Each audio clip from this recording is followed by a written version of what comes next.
Hello, everyone, and welcome back to the PC Perspective Podcast. We have reached episode 716. This is being recorded on March 29, 2023. I'm Sebastian Peak. I'm Jeremy Hellstrom. I'm Josh Walrath. I'm Brett Van Sprumberg. You didn't put a pause in your name. Are we decided doing Shatner? Is tonight. it Shatner's birthday today or something? Am I missing? Recently, but no. week. Oh, yeah. Okay. What is he, like 150? No, I thought I heard somebody talking over me, and so I stopped to let them talk over me, and I was going to give them a piece of my mind. It was totally silent. You can support what we do here at PC Perspective by going to patreon.com. Well, we can't be held responsible for what you choose to do with your hard-earned money, but if you choose to throw some of it our way, patreon.com/PCPer. We need to thank your name here. Yes, you can be the featured name in our podcast next week. You know, I'll throw up some kind of glitchy looking text graphic or something like I usually do there. That would be fun. That'd be fun. And normally we go right into the burger of the week thing, but Josh didn't have one, did you? Josh? No, I didn't. Why? They had a small kitchen fire. Fire started behind the deep fat fryer. So it's actually pretty lucky it wasn't worse than it was. So they had to shut down for the day and clean things up and get a few things prepared. So no burger. But you know, that's kind of the classic joke. Did you hear that there was a fire at McDonald's? And people say no. It's like, yeah, someone threw a match in the cook's hair. Grease fire.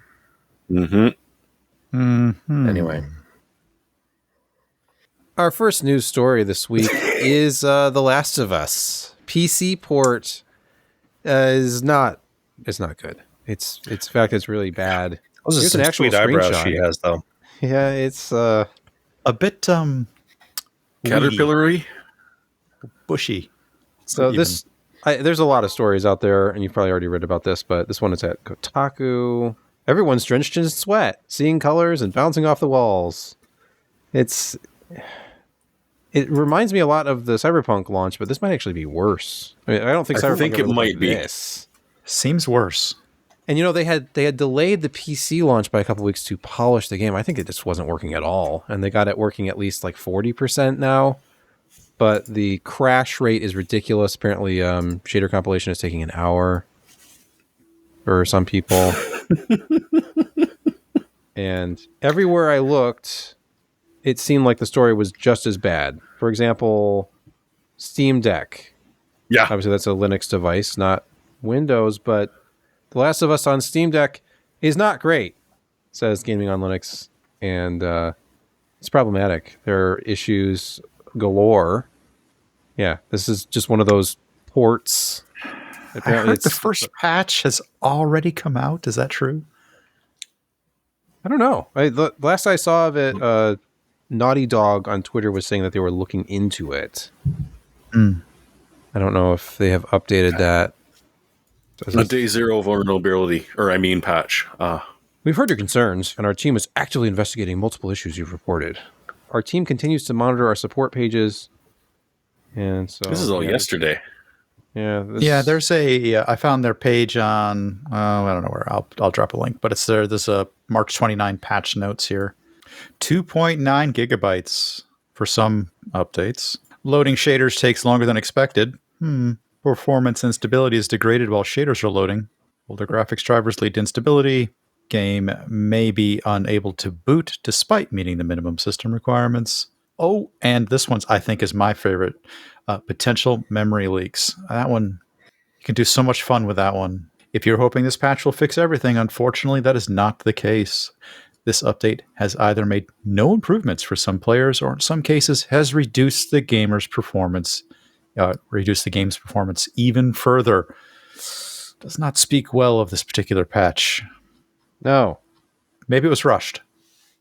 Here's the Steam page, and as you can see, mostly negative reviews. Shocking. Not recommended. Not. Okay. 80 gigabyte download, 1 hour. Unpacking the game, 45 minutes. Building shaders, 45 minutes. Loading prologue, 10 minutes. Actual playing time, 5 minutes. Stutter and crash, 5 minutes. 5 minutes of playtime, 5 more minutes of stutter and crash. Requested refund, 1 minute. Okay, because I was going to say, you might actually have been playing the game too long to get the refund after that load. I was hoping to catch the end of that story.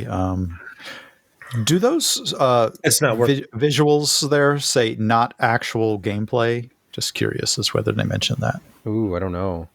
If they didn't, they do now. I just think that would be fair. It's only $59.99 for an unfinished PC port, so I'd say just jump in. Shut up, beta tester. Buy the game. Has the industry just become totally... Are they just tone deaf? How many bad Pedro Pascal endorses this product. Did you say project? What did you say? That would Project have been appropriate. Endorses this project. That's pretty good. Let's move to another game that was allegedly problematic, at least for some people, and that is perhaps the second coming of the GPU destroyer. Now, I don't know if this is every... Again from Blizzard. TI?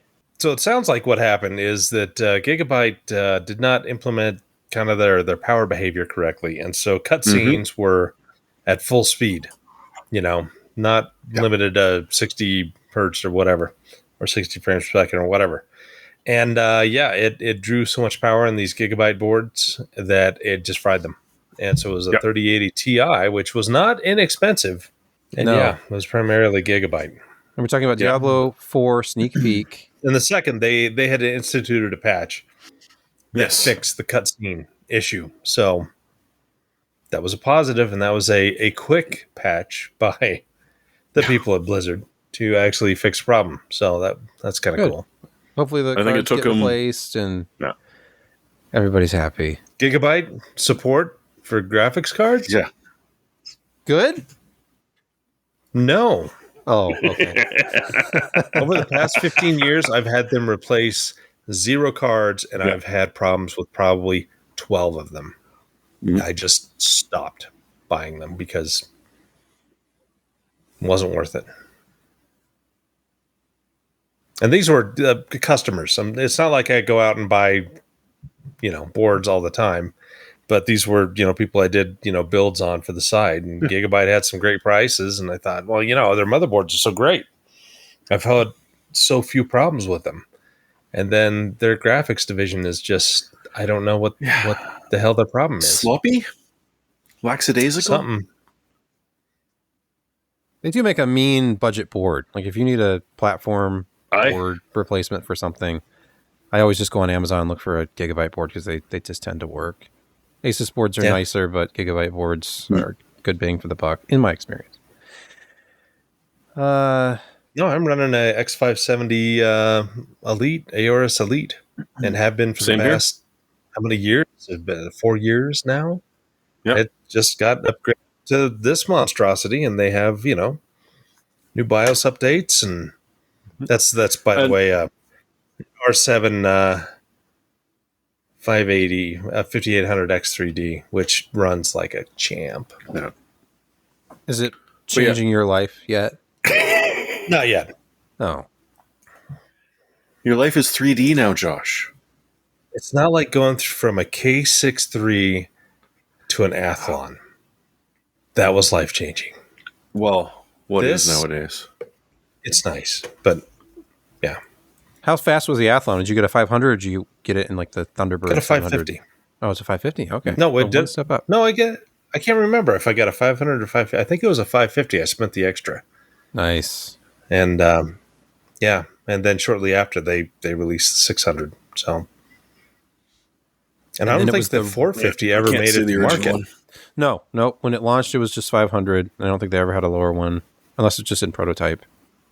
Well, they originally thought they were, but so many of their dies just, ran at 500 without a problem. Yeah.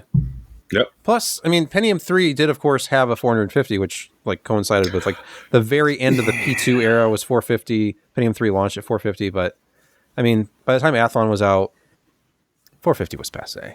I mean, it makes sense. I don't know. You could run that at 100 megahertz frontside bus at 500 megahertz, and it just would just run there all day long without a problem. A Pentium 3. Anyway. Yes. Are you looking into a 2.5 gigabit network? and frustrated with the lack of affordable switches to make that possible. Well, Serve the Home, the leading authority on home networking stuff and enterprise stuff, basically. They've kind of cornered the market there in the media industry. Has the ultimate cheap fanless 2.5 GBE switch mega roundup. And you can go to YouTube and watch their video about hallelujah? Yes, fans. Yeah. So, and they broke it up very nicely. Right? So you want unmanaged? Do you want like a 10 gigabase T? Do you want SPP Plus? Do you want PoE? Or do you just want cheap unmanaged? And so it's really interesting what they've done here. You've already got a 2.5 gigabit E on the back of your motherboard, and it won't help your internet speeds, but internally, your network will be flying. It looks like prices in this roundup range between $100 and $150. Yep. Yeah, you throw the 8 ports in and they jump up a bit, but still. Yeah. Oh, I see. Here we have these must be managed because we're up to like $240 here. Yeah, managed. Well, that one's unmanaged, but it has a couple of SFP Plus ports for the transceivers, which is nice. I mean, especially if you want to do like a short fiber run or something like that. Are you talking about this top QNAP that's 130? Yeah, I think I actually have that one. Okay. Yeah, so you can do I mean, the fiber will probably cost you more than the switch does, but hey, you can do it. And you want PoE? Yeah. Yeah, well, fair, the entire assembly, but yeah. You want PoE? They got that. And if you really want to brave it, you can do the fanless one. They run a little bit hot. So you want to make sure there's plenty of room to breathe. I was reading about somebody had given a couple of these a bad review, and you read into that like, oh, I had it behind my rack, or I had it on a shelf or something like that. And I'm like, oh, geez, you're really torturing this device. Yeah. You got to let it, you got a little air around them. Yeah. So apparently they've already done a full review of them all, but they're just teasing them out. So they've put out the roundup first, and now they're going to be putting out full reviews of each of them over the next week or 2, 3 weeks. I mean, the prices are finally starting to come down, but I still don't see mass adoption, unfortunately, of this standard until every, cheapo router goes to 2.5. Because everything is still gigabit on the back. It's frustrating. You might get like one faster port, but... Yeah, but who shares files around anymore in the home network? Now that we've got, What? 600 megabit cable downloads. Well, there's no point. Have you heard of a NAS? Yeah, I have heard of a NAS. Yeah. But, that's my argument. Yeah. Especially if you're a content creator, if you're somebody who does anything with video, if you want to have your own home, Plex. Yeah, definitely. But for somebody like me, I mean, NAS's? 10 years ago, I probably could have used it because, then I was sitting on, 30 megabit download. So, yeah, it made sense to save large files and Steam backups and stuff. And now it just doesn't make much sense when we're doing 20 times that speed. And, you just download a whole game in 15 minutes and it's already the updated version as compared to, you saved your Steam library and it's all stuff from, 6, 10, 8 months ago. And if you're playing like No Man's Sky, I mean, you might as well just download the whole damn thing again. So many changes. Well, local backups Steam and nice. Okay, well, clearly Josh is it's passed it by. He's like, 1 gigabit's fast enough. Move on. Get faster. Yeah, 640K. You never need any more memory than that. Get off my lawn. Yeah. Okay. I mean, only Good Old Games is actually good at when you're moving games around. Both Steam and Epic and Ubisoft and them, they get pissy. No, I'm going to download half the game again just because I don't like what you did.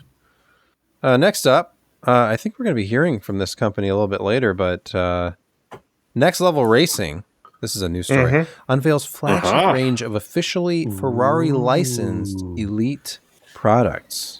Yeah, so this is their kind of top end aluminum profile extruded aluminum chassis that they've partnered up with Ferrari to give you some nice badges and some branding.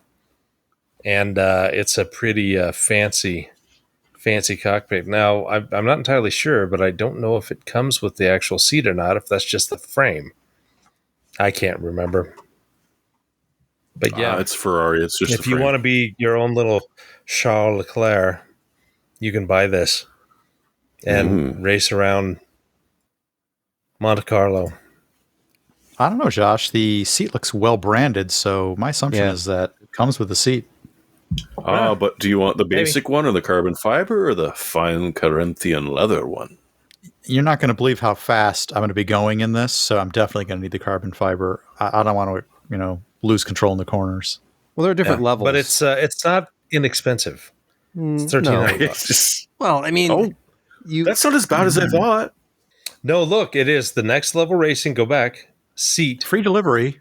The Scuderia Ferrari seat is $500, and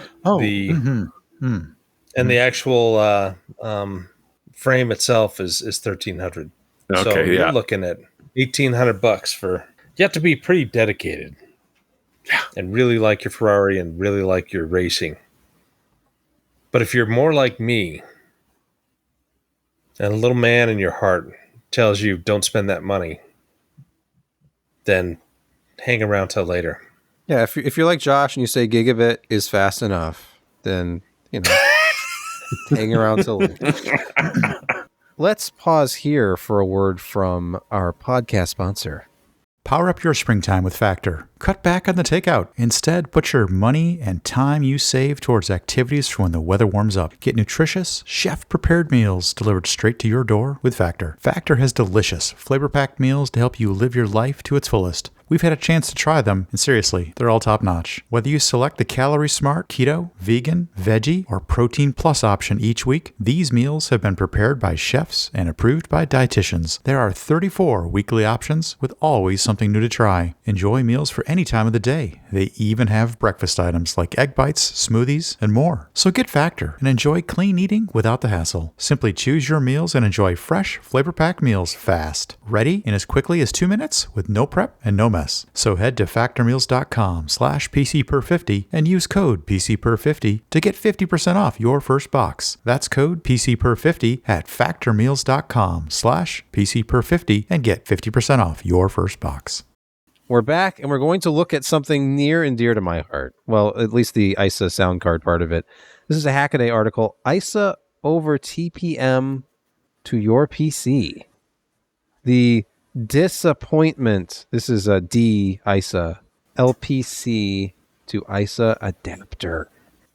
Because that TPM chip can be used for good as well. Port, TPM port. Or sorry, port. But yes, that's pretty interesting. So I wonder how this would actually work, because you can't natively run the games. Would this be... Well, apparently it does run native. No, really? It's actually native. The ISA signaling was actually found through schematic deep diving that it was discovered. The low pin count bus is actually exposed on the TPM port on modern motherboards. And come on, remember what ISA used to stand for? International Standard Architecture? Yeah. So it was the standard. Even PCI, AGP tried to, at least stay similar. It wasn't, but yeah, ISA was the standard back in the day. And so it still kicks around. There are a few things that still handle it. Your old floppies. Okay. Wow. Your video's all jacked. I don't know what's going on. It's totally impressive video. We already mentioned the emulation thing. I think it was a year ago or so. Yeah, this is an article from November 2022.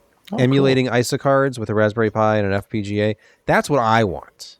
Because that way I could just get rid of the entire ISA sound card collection and be able to simulate it. But I really like the stacking. Yeah. That's amazing. I could just get rid of them anyway and just use DOSBox, but yeah. I don't think that we've talked about the relative degradation that your cards have gone through due to capacitor leakage and just general unfortunate issues that really old PC hardware experiences, and that you may not be able to even run some of them that you have. I live in fear of that. And I've mentioned that before recently. It's time to divest myself of the whole thing, because it's all just going to blow up in my face, literally. I'm going to have like capacitors exploding, electrolytic fluid leaking everywhere. Things flying around like tires and exploding like fry Just cookers. sell it before it's too late. Exactly. Yes. Sell it now that the market is Recoup not your anything losses. like it was at the height of the insanity.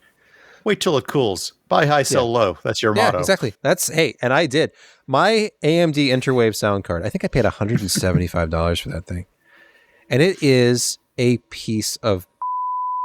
Our next story is about Intel and their next unit of computing. Do you remember the original next unit of computing, the 4x4? This was almost 11 years ago now, I think, that it launched. And their latest iteration for the 13th gen, it looks quite a bit like last generation. We still have the small, like the slim, and the tall, which has the extra expansion bay. But now we're talking about up to 12-core 16-thread processors. The very high-end is a Core i7 1370p vPro with a 96 EU Iris Xe GPU integrated. You can put up to 64 gigabytes of dual-channel DDR4 in these things. And these are offered with, non-vPro i7s, i5s, i3s. You can get them as just a system board or a barebone kit or a complete system. And they're going to range in price from $340 up to $1,080. That's for a configured system, all maxed out. So, anyway. What does that max out to? 1,080 seems like a lot. Yeah, but I mean, you're talking about the high-end vPro SKU. I would imagine that one has 64 gigs of memory. I'd have to follow the link and look, but not all of these are available yet. They said that they would begin availability by the end of this month, and then system integrators, retailers, late March. Most configurations available by June. So, Intel i226 Ethernet, 2.5 gigabit, of course. Intel Wi-Fi 6E, Bluetooth 5.3, 2 HDMI ports, 2 Thunderbolt 4 ports, 4 displays of 4K 60 from this tiny little thing. And see, Josh, it would be perfect for one of those 2.5 gigabit routers. Oh, yeah. Yeah. Get right on that. Okay, this next story, I added this morning. I was very excited about it. Or maybe I don't remember what time it was. And it doesn't matter. I got an email this morning from B&H Photo about this, and I just stared at my screen for a second, like, wait a minute, don't we already have this? And like, no, it's the ZV-E1. It's a flip camera. Why is this special? Okay, I think this camera might take over the world of video content. We're talking YouTuber, TikToker, whatever. There's something very Why is it interesting hooked about up to this. Chat GPT? No. Let's just talk some camera stuff for a second here. I use a Sony A6600. That's what you're watching right now. I upgraded my old A6000 because I wanted 4K capability. And, this camera has its drawbacks, one of which is that it's APS-C. Not that there's anything wrong with APS-C.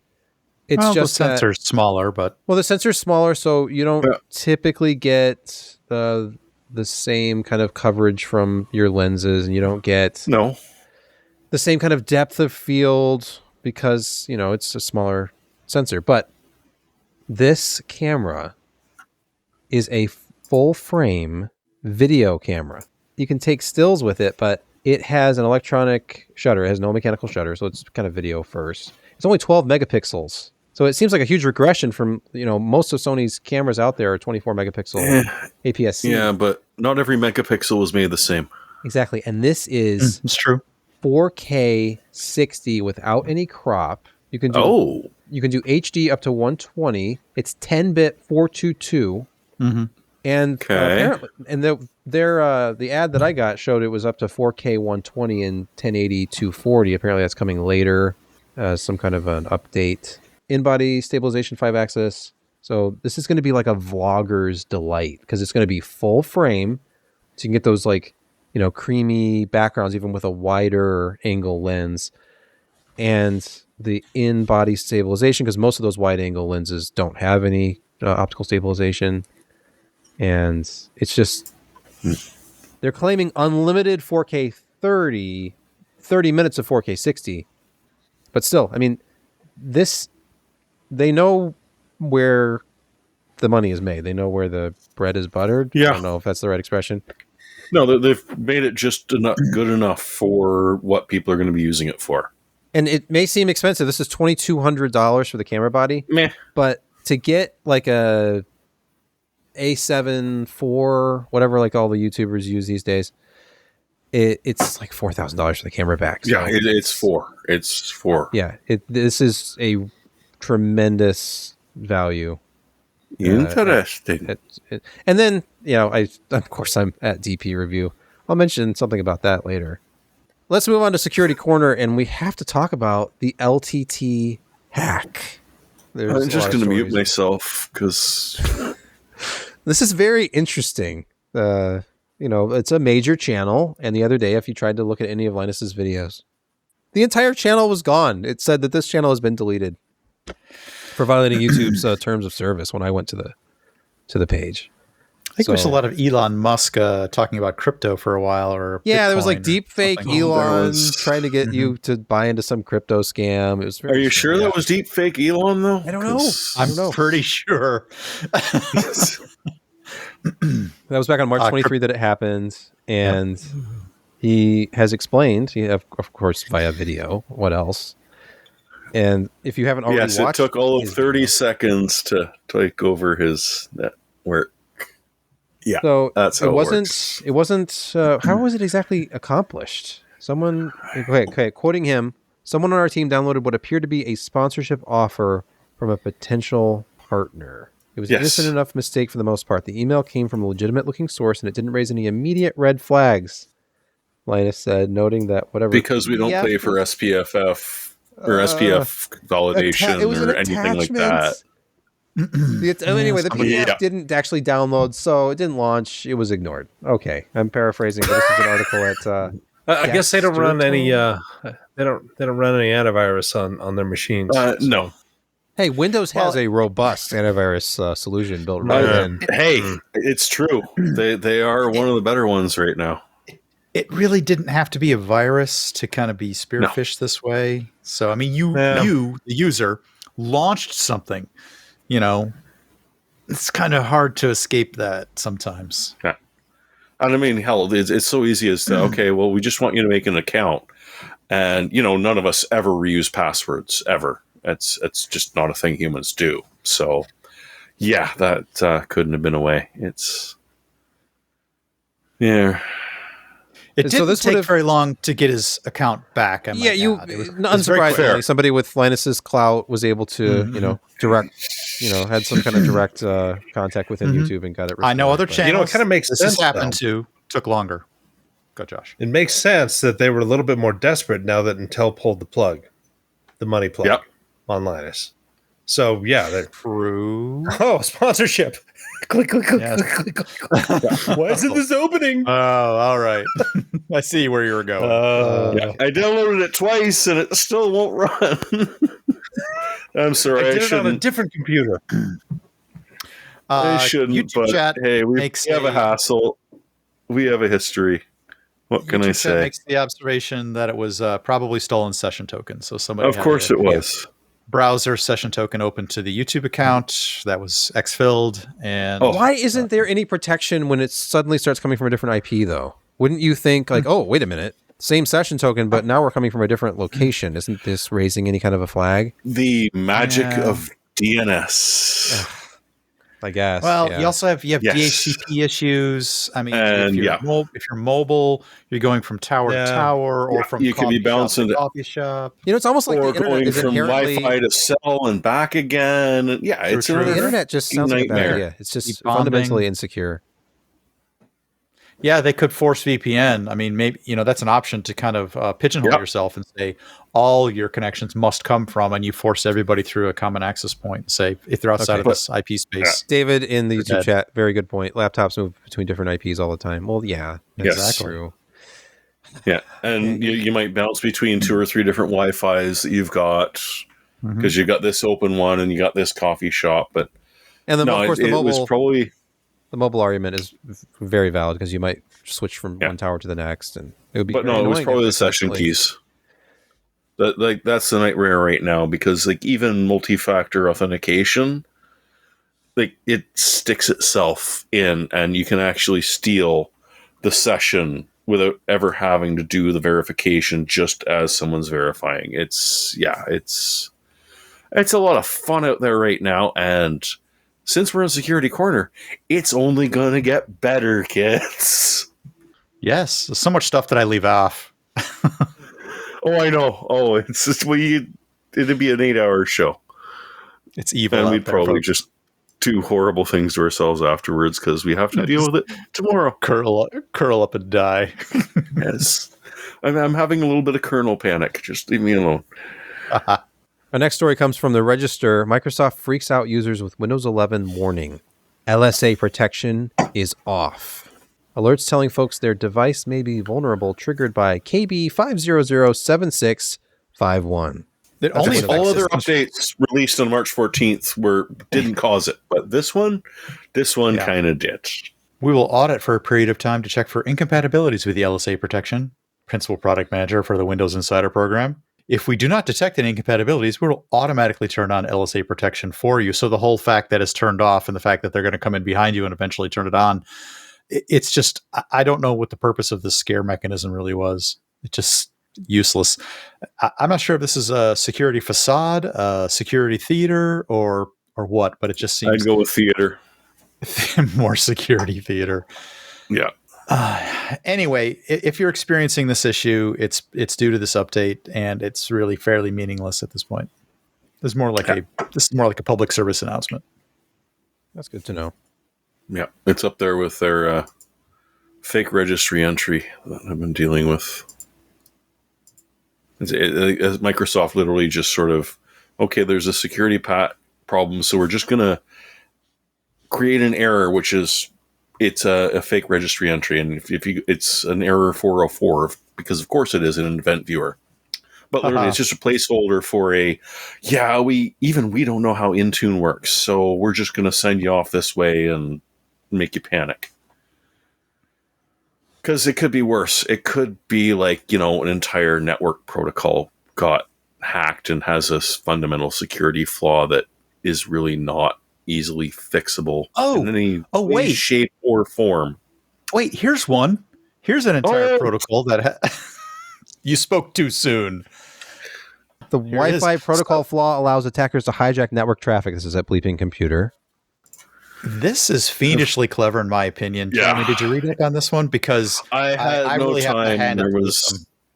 Please educate me, because I saw a headline and I'm like, yeah, I'm too busy to even want to contemplate this. All right. So here's the deal on this one. I believe this is a protocol issue, so it potentially affects almost every implementation of Wi-Fi. There are some very specific devices that are called out in the article that are definitely susceptible to this, but I suspect that list is going to grow.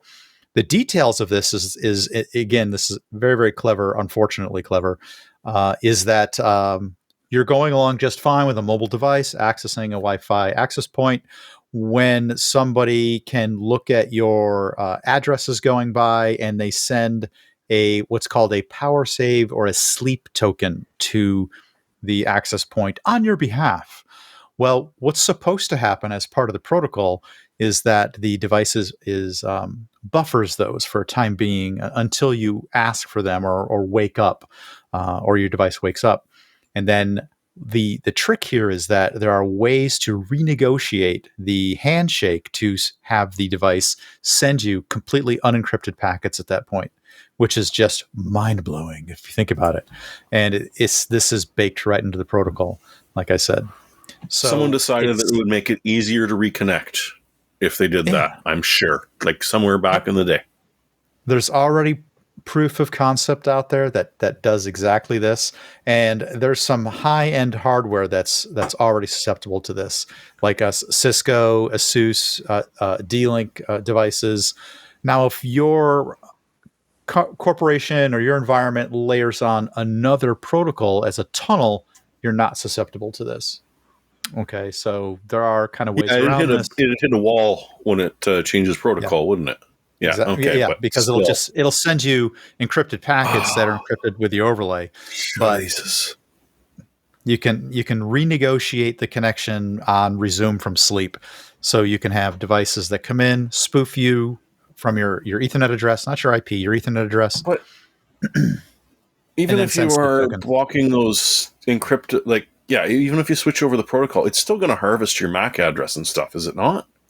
Yeah, your MAC address has to be out in the open. I mean, like, because Yeah. it's part of the lower level routing. Well, I mean, it's why we don't have to So- worry too much about IPv6, but we still should. Beyond simply stealing your traffic, this thing is also set up to be able to re-inject potentially harmful malware into the packets that you're about to receive. Like, say it's a web page or something that you're reading, they fake sleep, inject a bunch of code into the buffer space, and then you begin to re-download that. Part of that could be a payload that has a JavaScript wedge in it that you just downloaded to your legitimate device. This I think we're seeing the beginnings of a horrible situation with this unless it gets fixed. Yeah, because even if it doesn't go for you, it'll go for that Internet of Things thing that you're connected to, which, has hard-coded admin passwords in it, because that's the world we live in now. I think you're going to see a lot more tunneling, a lot more additional encryption layers on top of your Wi-Fi signals, and everybody's just going to be, running that way because you can no longer trust the Wi-Fi protocols itself with their level of encryption. So should we just disable sleep across the board on Wi-Fi? Well, then you have no buffering. Say you pass you're right. Room to room, damn it, and you have a mesh network. Yep. So you wouldn't be able to hand over, and okay, no, yay. And everybody occasionally, no matter who they are, occasionally sets their phone down. I hate to say it, but they set their phone down, and that's a sleep moment, and they pick it up again and they resume what they were doing. I know. Wait, does it really go to sleep though? Does it go to sleep without a phone in it? The display turns off. It's a terminology that you can negotiate with your Wi-Fi endpoint. Not saying that the device per se goes to sleep, but the networking that it's doing will go into sleep mode. Mm-hmm. Yeah, interesting. Unless you're in a place with no cell signal, and then it just goes crazy, still trying to desperately find itself a cell signal. Reconnect. Yeah. Let's pause here for a word from our second podcast sponsor this week. Hey, I've got some great news from our sponsor, Kolide. If you're an Acta user, you can get your entire mobile device fleet to 100% compliance. How, you ask? If you have a device out of compliance, that user just cannot log into your hosted cloud apps until they fix the problem. It's just that simple. Kolide patches one of the major holes in zero trust architecture, device compliance. Without Kolide, your IT staff can struggle to solve basic problems like keeping everyone's OS and browser up to date. Unsecured devices will log into your company's apps because there's nothing there to really stop them. Kolide is the only device trust solution that enforces compliance as part of authentication, and it's built to work seamlessly with Acta. The moment Kollide's agent detects a problem, it alerts the user and gives them instructions to fix it. If they don't fix the problem within a set grace time, they're blocked. Kollide's methodology means fewer support tickets, less frustration, and most importantly, 100% fleet compliance. So visit Kolide.com/PCPer to learn more or book a demo. That's KOLIDE.com/PCPer. We're back, and it's time for gaming quick hits. And this is a story at videocards with a Z, by the way, .com. Steam will no longer work on Windows 7 and 8 systems starting January 2024. This should have been one of our top stories. You know, I'm guessing it already doesn't work on XP and Vista. Yeah, 2018 or so. Yeah. You know, there's a lot of Windows 7 holdouts out there just for, maybe I'm making that up. I'm sure there are some Windows 7 holdouts out there who game and they don't game on they don't need DirectX 12. Does Windows 7 have DirectX 11 support? I was surprised to find out what the reason was. What? Did you read into this? The reason Steam is dropping it? Yeah. The reason is due to an embedded version of Chrome no longer being released for Windows 7 and 8. No longer being kept up to date. Oh, okay. So it's kind of the app is essentially exactly a browser instance and around the store, and that makes sense because they want you to be able to be securely logged into their store and make purchases. Yep, that's the reason. Windows 10 is old hat at this point. Obviously, Windows 11's been out for a while, so As long as they're always supporting at least one or two versions back, I guess I'm okay with it. Finally, in Gaming Quick Hits, this mod that automatically drops all the junk you pick up in Fallout might be the most important ever made. Please explain. For those still playing Fallout New Vegas, and why aren't you still playing Fallout New Vegas occasionally? I mean, there's been new mods, new updates. Still playing, you're still probably struggling with this issue of just trying to pick up all the right stuff because there's so much wrong stuff laying about, and managing that is such a pain in the butt. Well, get the New Vegas script extension with the NVSC plugin and something called Johnny Guitar. I have to go look at that one. And then you get auto drop. It's game saving. Well, I mean, it doesn't really save your game. It just sort of saves your game. Johnny Guitar is a very good plugin, by the Don't way. have that one. It's worth it. Anyway, check this out if you're struggling with this issue, still playing Fallout New Vegas. Manage the corrupt. Our actual final story in Gaming Quick Hits, because I can't read, is Night Dive reassures fans about the Atari deal. Quote, not only will we be doing as much as we ever did, but we'll be doing more of it, end quote. So I just feel like the this word game was going to be released. This Is word this like an sus. 8-year delay already? sus comes to mind. Jeremy, I thought this would hurt as well because, as we all know, Night Dive is responsible for a lot of excellent older games, but one newer one that I know I am hotly anticipating, and that's the new version of System Shock. They've been working on for. We need to give the listeners some context here. 12 years, something like that. Got my Kickstarter money and everything. The background is that, according to the article here, Atari surprised everyone last week with the out-of-nowhere acquisition of Night Dive Studios. Bullshit. It was like a $10 million deal. Dude just suddenly shows up and falls over and owns Night Dive? No. This was not out of nowhere. This is people CYA. This is a bunch of CYA. Who's CYAing here, do you think? Night Dive. Okay. Because they can't afford the lawyer bill after all the fighting that they had to do to get the license back. Because that's a nightmare that could go on about for a long time. And then for some reason they bring up Rise of the Triad, which is just not something you want to remind people of. Well, this is the ludicrous edition, so it's different. Yeah, well, it's I mean, it's not as bad as Daikatana. Yeah, it was Apogee. Well, I mean, they've got an older games library that's still popular with a certain segment of the audience, and Atari is sort of committed to say they're going to support this, and we're definitely going to make these games. Unfortunately, Atari as a company just doesn't have a hot track record in this space right now, and I'm a little bit worried about the eventual release of my, much look forward to remake of System Shock. You're figuring that System Shock will be a bunch of physical discs, which then get buried in a landfill somewhere that no one ever gets to play. Hey, you're mixing your metaphors that happened here. a long time ago. It was still Atari. Didn't they excavate that? They did. Yeah, they did. Yes. They did. Yeah. About 5-6 years ago. It took them weeks of digging around, and there was one photograph. Well, yeah, because you kept falling in the hole and your game ended, so you had to start all over again. E.T., it wasn't worth it. It not was what I was not talking worth about. that effort. No, it was not. It should have remained buried. YouTube chat says System Shock 2600. Ooh, Nice. I like that. All right. That concludes Gaming Quick Hits. Let's move to the JoshTEKK portion of this week's podcast. You have a review for Yeah, because us? someone didn't fix my charts. I do. I forgot, sorry. That's okay, fair. For losers.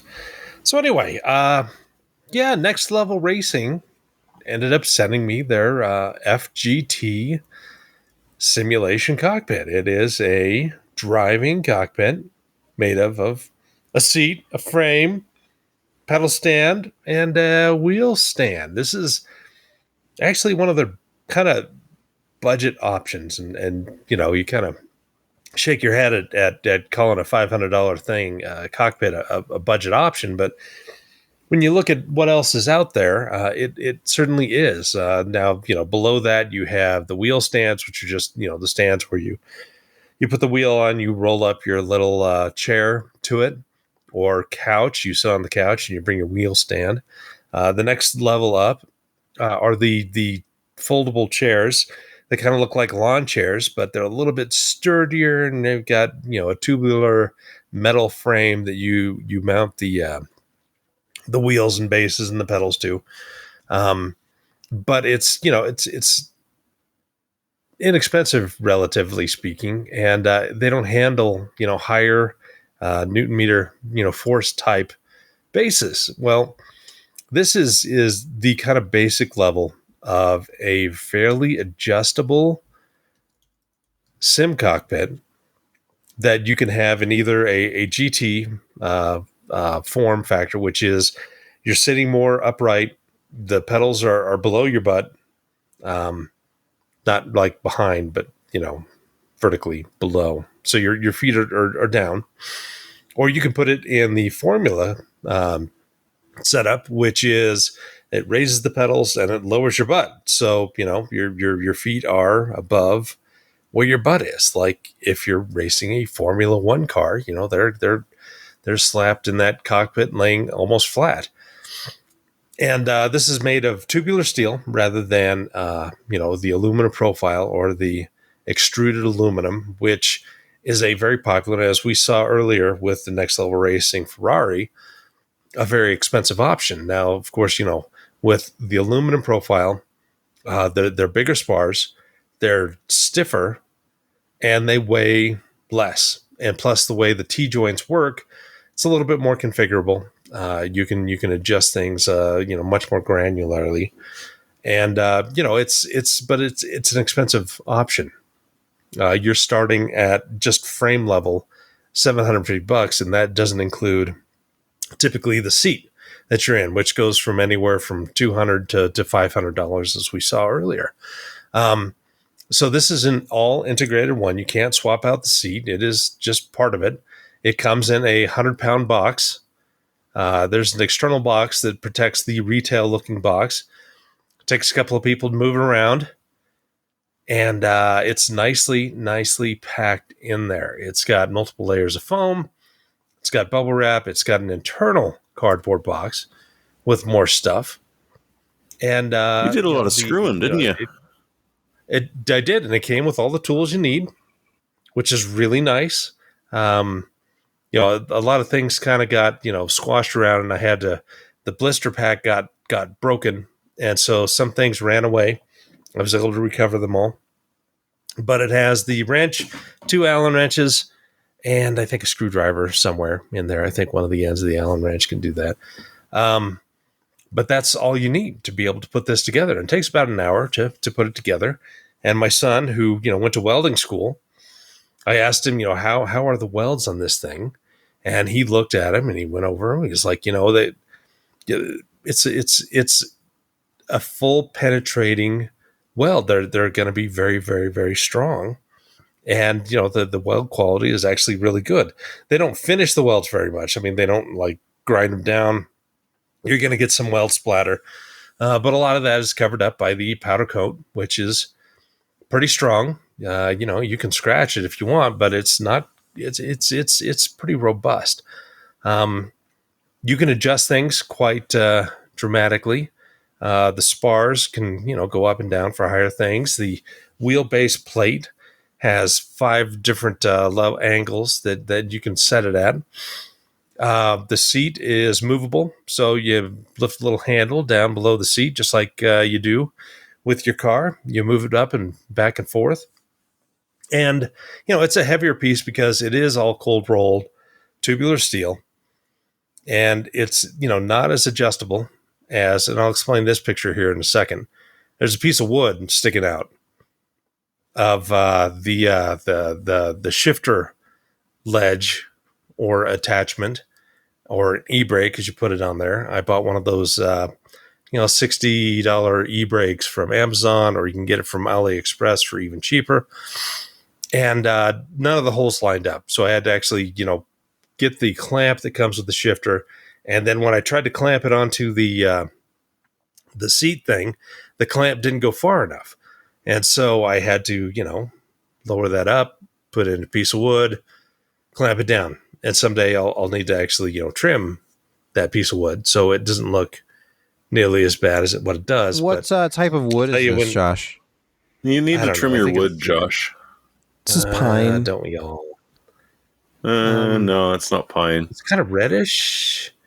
I think it's might be a birch. I don't know. It's a softwood of some sort. Yeah. But anyway, it does good in when snotty nosed kids come running around, hits them right in the shin. So Shin smacker. Shin smacker. it's a positive. But Takes for them right $500, out. you expect a lot, and this actually delivers a lot. Now, the one weakness that I found is the pedal set. When you're in GT mode, it only has one bolt in there. So if you've got a load cell pedal set that can go up to 90 kilograms of force that gets pushed down, that warps that plate. I mean, the plate bends itself. And, I imagine after a lot of use, you could see some issues with that. Now, if you have it in the formula setup, which I haven't shown here, there are 2 points of contact with the pedal base. And so it works a little bit better with those load cells. Now, however, Next Level Racing just announced that all the new ones of these coming out come with 2 extra stiffeners. One set of stiffeners for the base, because we're now entering the realm of direct drive wheels that are providing 25, 26 Newton meters of force, which, if you're not paying attention, could actually seriously injure your wrist if you get into a wreck or something. Most direct drives are between 8 and 11 Newton meters, and that's still plenty of force. And so if you've got one of these, higher Newton meter wheels, I mean, most of the previous generation, either geared or, pulley and belt driven, they only went up to maybe a max of 8 Newton meters, and that would be a peak type force, like the Thrustmaster TSPC. That maxes out at about 8 Newton meters, maybe a little bit less. When you're on something like this setup, there's not a lot of it's still plenty of stiff. There's not a lot of wiggle room. But once you start going up to these higher direct drive, 11 Newton meter and above, you're going to get a little bit of more shaking in that. And so they are putting in 2 extra stiffeners for the wheel deck as well as the pedal set, because we have these pedals that feature load cells that people are doing from 50 pounds up to 90 pounds. I mean, it's just kind of nuts. If you think about it, it's 150 pounds worth of, did I say pounds or kilograms? You You're said going pounds. on about pounds. 90 kilograms. 90 kilograms. Oh, bloody hell. Well, Yeah, Josh, it's serious. Josh, do you know anybody So who 200 welds, perhaps? Can you 200 perhaps pounds of weld in- force. Weld in some additional stiffening, maybe. Yeah, and so it requires it. So yeah, that if people get really into the sim world, which looking at a $1,800 rig, yes, people do that, but Formula One racers, when they have their brake pedal, it actually is calibrated for them undergoing multiple G's in braking. And so those pedals do, 90 to 120 kilograms of force down until you're locking up the brakes.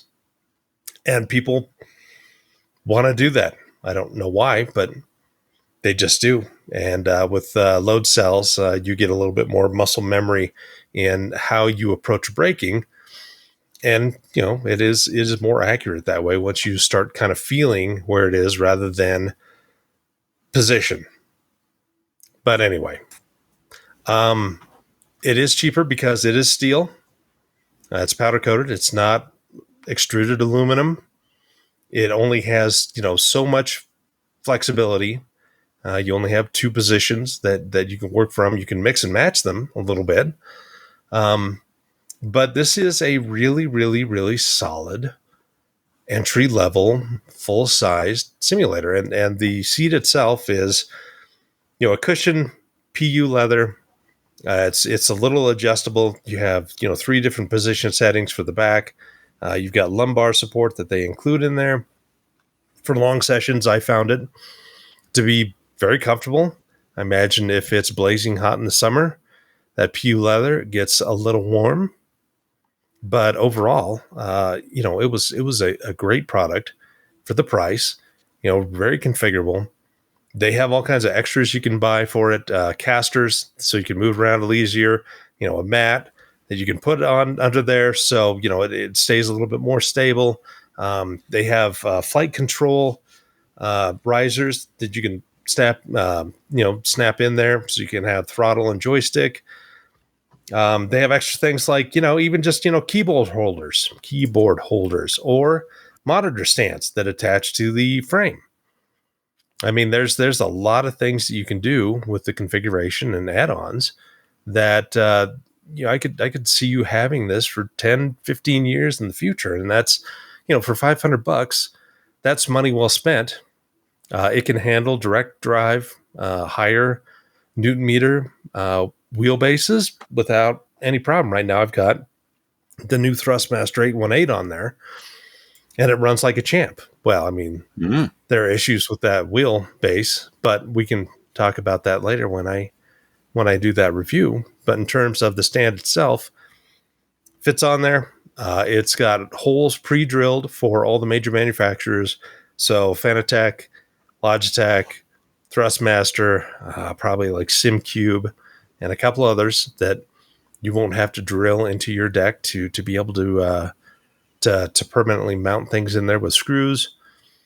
And it's just a very solid part. The only problem I had is of course the shifter riser did not have the hole structure for the e-brake that I bought, and of course that e-brake is very, very common for people who are doing racing. It's an inexpensive, pretty good quality full metal unit. And of course, there's like 17 different names for it, but it's all essentially the same product. So gave it the gold award. I thought that it was, extremely flexible for the price you pay. The quality is very high. It was comfortable. The stiffness was good. The weight, of course, was a little bit higher than what you'd get with the profile the aluminum profile frames. But other than that, if you're an enthusiast but don't want to spend a whole lot of money, but you want a kind of permanent cockpit to do your racing on or your flight sim, this is an excellent choice for the $499.99 MSRP. Well, that's significantly cheaper than the Ferrari. Yes, it is. Both the car and the Ferrari branded version. Yes. True. All right, let's thank you, Josh, for that review. And you can go to PCPer.com and read all of his thoughts. He has even more thoughts than those expressed. The bit about the wood, including the bit about the wood. That looks like one of those nicer pieces of wood. You go into the lumber store and they have the cheap stuff, and then they have like the nicer. Oh no, it's a decent piece of wood. Yeah, it was. Did you see the grain in that? Widely spaced. It was a beautiful piece of wood. Yeah, that's what's throwing me off. Actually, I went to the lumber yard. Mm-hmm. I went to the lumber yard because I'd measured some things out myself, and it was a non-standard what I thought that the range hood that I was installing, and I was like, I need these cut to these exact specifications. And they're looking at me like, I can do that. And then they brought it out and they're like, here you go. And I thought, okay, how much do I owe you? And the guy's like, just take him away. And we actually grabbed some of the there's a pile of wood in the back, but of unnatural cuts or unusual cuts. There's two simultaneous conversations happening right now, two different countries. But we're agreeing with each other. Yes. He was laughing at me because he's like, I don't know what you're trying to install, but it's not going to work. And sure enough, it didn't. So I had to go back and get some standard pieces, and then it was perfect for the range. I don't know why it didn't work out the way it did, but it did. Good story. Josh, High five. Pavel from Pavel YouTube appreciates you. has gracefully donated to the cause here and has asked a question of the ideal monitor for your hypothetical racing sim. Josh, what would you pick? What kind of monitor setup would you have? I've been using in my living room. My wife is not happy with it, but the Cockpit has been in the middle of the living room in front of the 55-inch LG C1 OLED TV, running it at 120 hertz. Oh, So a 55 And it's LG, G-Sync. double thumbs up. It's G-Sync. Yes. So, yeah. Yes. Yeah, so I've been running on that, and it's been fantastic. And I've got my whole 7.1 home theater system with I don't know how many watts my receiver is, but it's plenty. It shakes the house when I go rally racing, and it's wonderful. It's not going to live forever, so I've got to enjoy it while it lasts. So If you yeah, had to pick that's the monitor I've been really enjoying. My 55-inch OLED TV. If it was a PC display, would you select one of the widescreen or Probably. or would you go with Yeah, like the Or would you go with Samsung 3 of them? 49-inch. Mm-hmm. That's an option, but I think that's a little too much for the space I'm at. I think a single, really, It's a of the theoretical. ultra wide. Yeah, it's a theoretical racing. You need the setup orb. for You it. need the wraparound monitors all the way. You Surrounding you. did just briefly talk about the actual game you were playing. So what game have you been playing, or games have you been playing with the rig? Dirt Rally. Forza Horizon 4. I did buy 5 on the Steam sale, but I haven't installed it yet. I did a Assetto Corsa Competizione, Grid Legends, Grid 2019, Dirt Rally. I tried There Dirt it is. 3 Complete Edition, but it didn't work. Oh, it's too I bad. don't know. There's a couple others that I've tried, and I can't remember exactly which ones. But yeah, no, I've really enjoyed my Dirt Rally comeback again, and with this seat. Excellent. Let's move to the picks of the week, because Josh, you haven't talked enough, and now you got to tell me your Oh, pick. thanks. Okay, I saw these come across the wire today. By the time this is posted, they may not be that price, but it's the G-Skill Flare X5 series AMD Expo 32 gig 2x16 DDR5 6000 desktop memory modules for $118, and that's before the promo code What? that you can apply to it to make it Oh, even less. I don't know how yeah. much that promo, It doesn't say. but we're looking. Yeah. Yeah, so it might be below 110 for Oh, a set of fast DDR5. you're not DIMMs. And, kidding. Oh. About ends soon. I believe I just read sale ends in 3 hours. 4 hours. maybe that's just but we'll see. We'll see. how That's many the they sell. benefit of watching us live. Yeah. But Yeah. there'll be more sales like this. I mean, True. DDR5 has been dropping. It's been plummeting lately. Yeah. So now it's $20 more expensive than a pretty good set of 32 gig 3600. Well, actually, it's about the same price as 32 gig 3600. Yeah, that $100 DDR4. mark, it's the magic number for those Yeah. ideal for AMD kind of kits. So it's all good. And decent timings on it, too, from the looks of it. Yeah, CL36. You don't 36, really need, yeah. you don't need any better than that. I mean, come on. Well, Plus for it'll probably work. DDR5, that's... Yeah, and that's really good because I think JoshTEKK for that speed would be somewhere in like the 50 42s. Yeah. So, Yeah. Yeah, I think 5600 is CL40. oh, God, you're right, too. Yeah, 48. Yeah, it's very high. So, yeah, it'd be in the 50s. Oh, Jeremy, your pick this week. well, I have very little, but there is a sale on Steam right now of all of your favorite D&D games, including one which I'd never played and didn't even know it existed. So I'm kind of interested in that. But if you haven't grabbed all of the old classics on Good Old Games or a couple of the other ones, or done the remake of Torment, because that's one of the best RPGs that was ever made, the only problem with this sale is that Baldur's Gate 3 is not on sale. Everything else is, though. And Solasta. I've never... I don't know. Somehow I missed Solasta. So I've thrown that. I might put it in my Wow. cart and check it out tonight. There's a lot of it. It's the 5th generation rules from that company we won't mention that ruins everything. But I'm kind of curious because hey, I was raised on D&D. It's role playing is awesome, and sometimes you don't want the hack and slash. You want a little bit of turn based, and maybe even a bit of story. So if you don't have them already, check them out. Awesome. Brett, your pick this week. Throwback to an earlier story we had today. If you're sitting there with a motherboard and your bits are falling on the floor because you have a 1 gigabit switch plugged into your 2.5 gigabit port, for goodness sakes, get a 2.5 gigabit switch. Yes, you're letting please. bits fall on the floor for $98. I cannot implore you any further. $98. It's even lower than they talked It's about. wall mountable. Yeah. Well, two things going on here. One, this is lower than the price given in the article from Serve the Home. This is actually also the very one I have mounted to my wall. So I personally bought this one for an eye-wateringly high price of $146 some year ago or plus a year ago. So $98 is quite a steal, and I don't think I've ever power cycled it unless the power went off in the entire house. So it works great. You should do that occasionally. I mean, the firmware. You might be right. Yeah, I power cycle my power every winter during ice storms.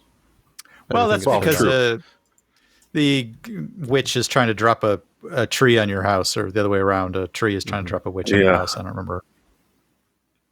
Have you tried an unexpected power interrupt?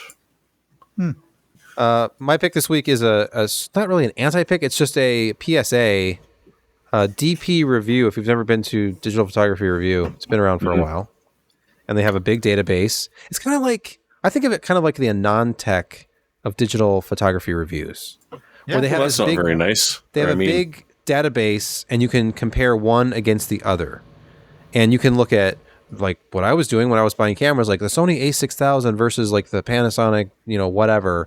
And you can see in excruciating detail, like, at 200 ISO, at 400, at 800, at 1600, look at the noise, look at the different resolutions, look at video versus photography for the different lenses and stuff. And the site is going away. DP Review has an announcement on their page. Ratings really, but Ratings is much newer. Like 2006 or 2008 to Amazon. Yeah, and Amazon is cost cutting, so DP Review is going away. It says they're going away. Well, that's 10th. awful.